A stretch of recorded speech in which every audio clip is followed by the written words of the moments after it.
Hello and welcome back to another episode on Let's Talk Football Careers with myself Barry and today's guest Brad Spencer. Thanks for joining us, Brad. No worries. How you doing? Yeah, I'm doing good. You're all good. So I'm going to do a wee summary as I do at most of the start of my podcast. So you were born in London, is that correct? Yeah, born in London. Was this due to your dad's career then? Yeah, I think my dad was maybe finishing at Chelsea just at that time. Right, yeah. okay. And then from there on you moved over to America, really? Yeah, bounced around kind of a wee bit here till I was about 4 or 5 and then went to America. Right, cool. And how was America? Can you Amazing, there? yeah. Was it brilliant? Yeah, Aye. brilliant. Best time of my life. You were with Portland Timbers and Houston Dynamo, is that right? Aye. We went from the Dynamo first and when my dad went to Portland. Right. Went there and came back and went back into the Dynamo. Brilliant. And I mean, who was managing over there? Can you remember who was managing at Dynamo?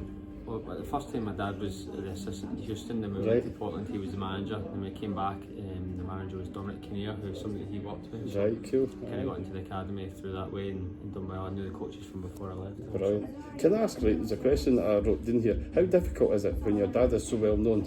Does he keep you grounded and did they give you sound advice for your football career? I think it's probably more difficult when your dad's well known. I think you can always need to prove yourself a wee bit more than other people. There's people always maybe look at you and go, is he as good as his dad or is he? I don't know. Is he as good comparisons, as what thing. So it's kind of hard. I found growing up. My age now, it's different. I've got my own CV and that, so it's different now. Football's changed, from when your dad was playing football to now. I mean, it's all sort of primed to keep you on the right path and everything. Exactly. But I've got here, you were at Portland Timbers and Houston Dynamo till you were about 14 to 20, I'd say. Was that about 18 I would say, and then I came back. And how did the move for Kilmarnock come about then? It's funny, we came back to London for a year. I can't remember how it came about, but I came up here in trial a couple of times and my dad knew Lee McCulloch at the time, who was, I think, the assistant at Kilmarnock. And I went in, done really, really well, but never got a deal for some reason. What other teams were you on trial with then? What other trials did you do? I went in at Morton. Yeah, that's how it started. I went in at Morton and Andy Millen was there. Oh, aye. And Andy Millen really liked me. Yeah. I can't remember who the manager was at the time. Didn't, so he then referred me to Paul McDonald at Kilmarnock. Right. Just rolled through there. But you never made an appearance for Kilmarnock, I see. No. So how long were you? A full year at Kilmarnock? It was a full year at Kilmarnock, but I always look back at that and say it's probably the most pointless year of my career. I never played, and it's one thing I always would say to my wee brother now is just go and play games, and I wasn't ready to play at that time. So yeah, but I think the key's been happy as well. Yeah, exactly. I've spoken to so many different managers and I've asked them how you keep the dressing room happy. How do he says it's creating a happy environment, and it applies across obviously all works. But from there on, I've got in that you went to Dumbarton for 6 months. So who was in charge at the Suns then? It was Stevie Aitken and Ian Durant. So loved it for a wee bit, and then obviously didn't do too well. We ended up getting sacked and leaving. So then Jim Duffy came in, and I wasn't really Jim's type of player at the time. I was still young, never really done well enough, and I don't know if he maybe went with more experience over me or something like that. I think that happens a lot as well because managers, their careers are that short-lived and they can't afford to take a gamble on players that have maybe not got the experience yet. But it's a shame because it affects the whole of Scottish football, because the grassroots side of football, the managers are too scared to actually use the players and give them a chance. So you went for there and then you went to Forfar as well, Is that right? So this is where your career for me started to really take a kicked on, if you pardon the pun, But how was your time at Forfar? I mean, fond memories there? It's funny because it came around, I think it was Willie Dyer and Michael Payton at Dumbarton, who I wasn't playing, and I remember John Baird speaking to them and saying we need a centre mid, and they actually referred me even though I wasn't playing at all, and they took the chance on me, and Jim had never seen me really play, and I just took a recommendation, and then from then on I've done really well. And do you think that's what maybe gave you the sort of the boost that you needed to feel like you wanted there? I mean, going through your career so far, I mean, with that, to come on, I mean, you're 22, 23 at Dumbarton, and I mean, and this is your obviously a later developer, right? But you went for there, you played against Raith Rovers, is that right? You played against Raith Rovers in the final of the playoffs. The semi-final was, Is it the semi you played them in, right? So they played in the semi, we played them in the semis, they beat us, and I remember after the game, Paul Smith, our assistant there at FALKIRK, came up to me and said, what's your situation? Have you got a contract for next year? And I just said that Forfar had offered me one, but hadn't decided yet, and said, do you want to come to us? Brilliant. And do you notice the difference, in all due respect to Dumbarton and Forfar, when you move to a team even like Raith Rovers and then coming into Falkirk, do you notice a step up in level with the players a bit? I would say I always knew I could play at that level, and I played against, at the Dynamo, and even when I was in Colorado with my dad and that, I played against really, really good players, but it was always just about proving yourself, and I think that Scotland's so so fast paced. I was just getting used to it. I mean, how is the comparison to like playing in America to playing in Scotland? I mean, it's more chilled, definitely. I would say, yeah. Back here, there's a guy 40 yards away from you, need to press him, so that's just Scotland for you. It's constant, eh? But I've noticed in that season you scored 5 league goals as well, so this was you really starting to find your feet now, eh? And you worked later after that. I mean, obviously when you were at Wraith Rovers, Ian Murray was in charge as well. Did he play a wee spell between it? It was John McGlynn, and then Ian Murray came in at my last year. And he came in your last year, right? So that was your first experience with John McGlynn. I mean, he's been had a great influence in your career, eh, John? He's the best manager you've worked with. You're going to say you're working with him, so you're not going to say no, but it's hard because I had Steve Clark at Kilmarnock, but I never played the game, so I couldn't really work with him. Whereas in terms of like efforts, he's the reason I joined FALKIRK, him and Smudgen, but he's the reason I've done so well. By the time your careers, I mean, we've got to hear, and it's only now that I'd probably say at the Wraith Rovers you're really starting to hit the levels that you feel you could reach. But some of the characters you mentioned in the game, you know, you've got Jim Duffy, you've got Steve Clark, I mean, you've had good experience, but it's just getting the actual game time in. Just getting experience. I was, as you said there, I was 22, 23 year old, but I was still a young boy in terms of mentally and physically in the game back here, and it wasn't really till probably say my first 7-8 games at Wraith where I kind of started to really find my feet in Scotland. It started to actually feel like you were part of a team as well, a really valuable member of a team. But as your career went on, then COVID kicked in, just as you started. How was it like playing under COVID? I mean, we've seen it for fans, but it was terrible. I mean, the year it happened was the year that we went up, so we went up into the Championship with Wraith, and it was the year that Hearts got relegated, and you're going away to Tynecastle and there's no fans. It was really disappointing. You're going to play in these great stadiums and there's nobody there, you know. So we had a great year that year, so it would have been great for our fans at Wraith to enjoy it. To really embrace it. I mean, as fans, it was so difficult to watch and try and shout. You're shouting at the telly, and it's doing absolutely no good at all. And you can hear the players all shouting on the pitch and everything. But you did have an injury though. You've never had a lot of injuries. You had a knee injury. No, it was my tib. It was my tib. Yeah, my tib. So I broke my foot and then came back and broke my leg all the way to a broth. So how long were you at the game? Well, I was about 6 weeks with my foot, and then came back and hurt my leg, so I was about 12 weeks for there, so I had a bad year. And that must be so frustrating sitting on the sidelines, feeling you can affect the game, eh? Yeah, so it was a great year until Christmas. I think we were a point ahead of Kilmarnock at the time with the gaffer John McGlynn now, and we started brilliantly, and I really thought we could go on and win the league, and then there's a few injuries, people left and things like that, and just kind of... And it was the same with Ian Murray his last year, I know. I mean, the season before that was, you were still obviously playing, that was the season that you came close to winning the league that year. I think it was Dundee United that were in the league? No, that was last year. That was when our first year I joined FALKIRK. Right, so see when you were challenging with Wraith, who was it? Was it Hearts that you were saying? Because there's always a big... It's when there's a drop down for the Premier League, it's really difficult. I mean, but the Championship for me, I've watched it all season, it's been the best league. There's the same budgets and all that kind of and everything, eh? So you did win the League One and the Challenge Cup though, is that correct? I mean, how did that feel, your first piece of proper silver? It was brilliant. I went sitting in the garden, and it was obviously, as you said, COVID times.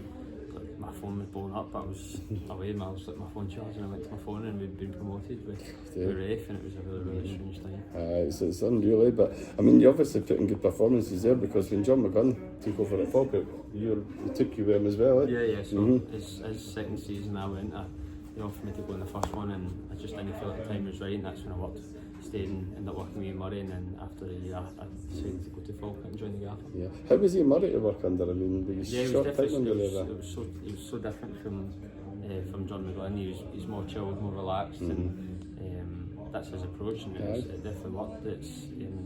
He played some good football now, definitely. He did, And I mean, I've got here, you joined FALKIRK on July the 1st, 2023. So it was a 4-year contract you signed, is that right? 4 years? No. How long you got? See, this is the thing, a lot of the players, they didn't take much to do with their own contracts now, because the agents do it. I know, so I joined 23 and I signed a 2-year. And then you've got an extension, so you've got 2 years left on your contract. No, I've got one. Last year, so you've got one, right, okay. And looking at your first season with FALKIRK, you won the league undefeated, and you scored the penalty on the last day of the season. I mean, how did that feel? It was crazy. It was surreal. It was probably the best moment of my career. I look back at it. Scoring an invincible season is It's not easy, eh? No, it certainly wasn't easy, but to be the person that scored the penalty to keep it alive was special. But, and you were also voted in the Team of the Year that season as well, eh? So, I mean, what happens regarding the Team of the Year? Do you get an award for that? And do you go to a players' dance? We've got a wee plaque thing, and we've got the PFA awards in the Hilton in Glasgow and things like that. So yeah, it was good we did. Excuse me. So in your second season, you were made vice captain. How does that feel? I mean, coming from the area and representing the club in that form, it must be amazing, eh? Yeah, no, it's been brilliant. I've really enjoyed it myself and Cole.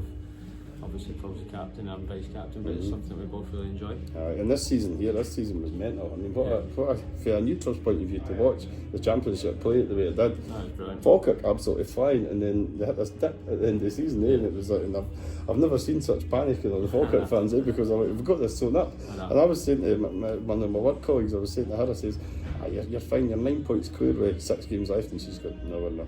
No, it's not done yet, And then obviously Ayr United was the chance to win it. You had the chance to win it against Ayr United, and that didn't go to plan, and then you just started seeing the league getting tighter and tighter, but you played every single game. I mean, apart from that one injury you've had, I mean, that was 36 matches you played. You must be proud of that, eh? I mean, to keep yourself fit, eh? Played every minute of every game, so I'm sure it's a credit to the gaffer and off and not taking off, and he probably could have at times. Definitely, So you've won this season, right, just to summarise, one promotion to the Premier League, played every match, 36 games, 8 goals, 3 assists, and you also played. Was this at Parkhead or was this at Falkirk when you? When we played Celtic, it was at Parkhead. And how was that experience? It was brilliant. It was I think it was the second or third time I played at Parkhead. First time I started there, actually, when we played them last time with Rafe, I just came back from my foot injury, so I never really got to play the full game, but I thoroughly enjoyed it. It was a great experience. 2-1 up for a while, and then obviously. I remember talking to my colleague again, and she was saying the same. She said, "What an experience!" Yeah, it was good. Can I ask, right, what was the impact of Scott Arfield like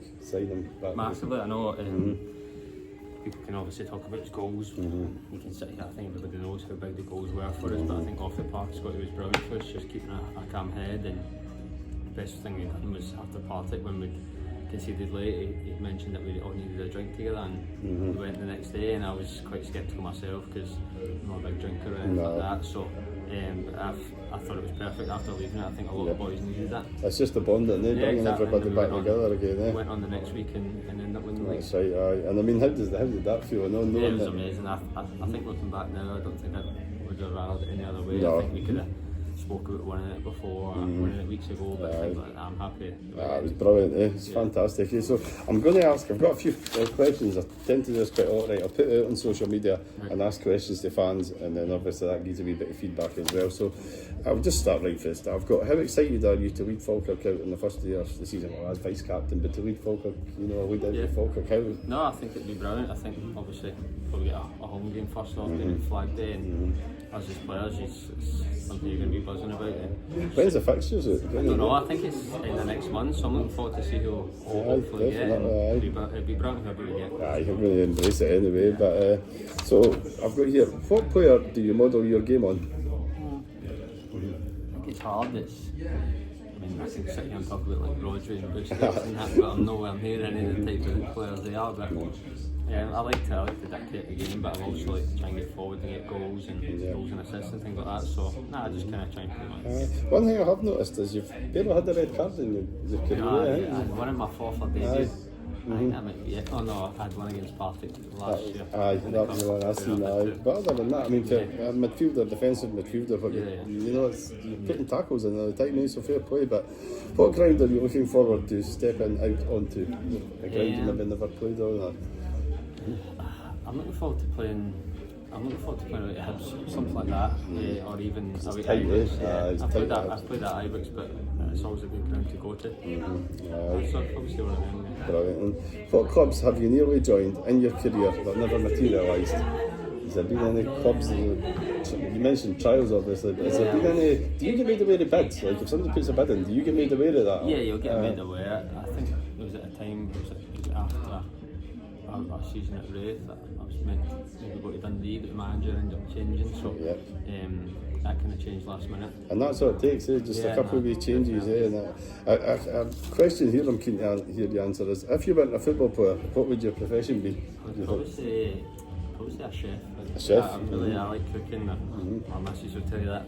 She doesn't do any of the cooking, I do it all. So it must be so hard though as a football player. You just want to make loads of good scran and you can't because you haven't. I mean, what's your sort of diet? I mean, what is the standard sort of diet? I mean, is it all pastas? Throughout the weeks, it's leading up to the game, it's more carbs, but I eat kind of normally. I would eat fish and rice and some veg or something like that. Just no battered, it's no battered fish. No, I'll have it and on the weekends. I think like, even building up to the game, I'm not very like. Does that all get relaxed though? See how when you won the league, right? Did they say right, go and get McDonald's or go and get a and it's all fine? I mean, I get McDonald's after the game sometimes. It's no like. No, you're not starved, are you? No, I'm not that much. That's interesting. Thank you. What midfielder do you admire in Scottish top flight that you're looking forward to test yourself against? You've already tested yourself against Callum McGregor, yeah, Callum McGregor's very good. What's he like to play? He's very good. He's just relentless. He's probably the reason that Celtic keep their tempo so high all the time. And he's a good captain for them, good leader. Obviously I've played against him, so I'll say someone else. I'm probably looking forward to probably Nico Raskin. He's had a great season. He's had a great season. I think he's a very good player. If he's still at Rangers, that is. Well, that's it. I'll look forward to playing against him. That's great. And I've got here. This is a question basically just for me for the podcast, but I love asking this. What's your take on podcasts and the influence of fan media? I think they're brilliant. I think they're very good because there's people that want to know the insides of football life or things like that, and you don't always get to see it because sometimes the club media might not show things, but you can ask things like diet and things like that. I'm always very intrigued to see what the top players do. For your side, it's brilliant. I mean, I'm just talking as a supporter, but for your side, to be able to sit here with you, talk to you about just things that you would never get the opportunity in normal life to be able to do it. And I think all that kicked in with COVID. That was when everybody realised they could connect again. But we've got a question here at the end. It's probably the last question, Brad. But how are you feeling about having VAR available next season? Good and bad. No, I see shit then. Good and bad, I would say. There's definitely things that over the course of this season I would have liked if we had VAR that could have helped us out, but at the same time, it's just going to swing and roundabouts. I know people can talk about it's going to be or these things that go for them, but it'll swing in your ways. It's so difficult as a supporter. I mean, see, watching a goal, you celebrate the goal, and then you've got to wait 3 minutes to see if this goes, and then you have to re-celebrate the goal again. It's madness, but. So what I'm going to do, but I'm going to say thanks very much for allowing the opportunity to chat. Good luck for next season. I've got a football shirt that I'd like you to sign, and we're going to put that as a giveaway, just to ideally a FALKIRK supporter or somebody within the local area. That's courtesy of CSG One Lithgow, so they're a joinery company. I'll put the phone number on the video, and if anybody wants to phone up and just mention Let's Talk Football Careers, I'll put a wee discount on for that as well. But Brad, that's been amazing. Thanks very much for that. Really, thank you.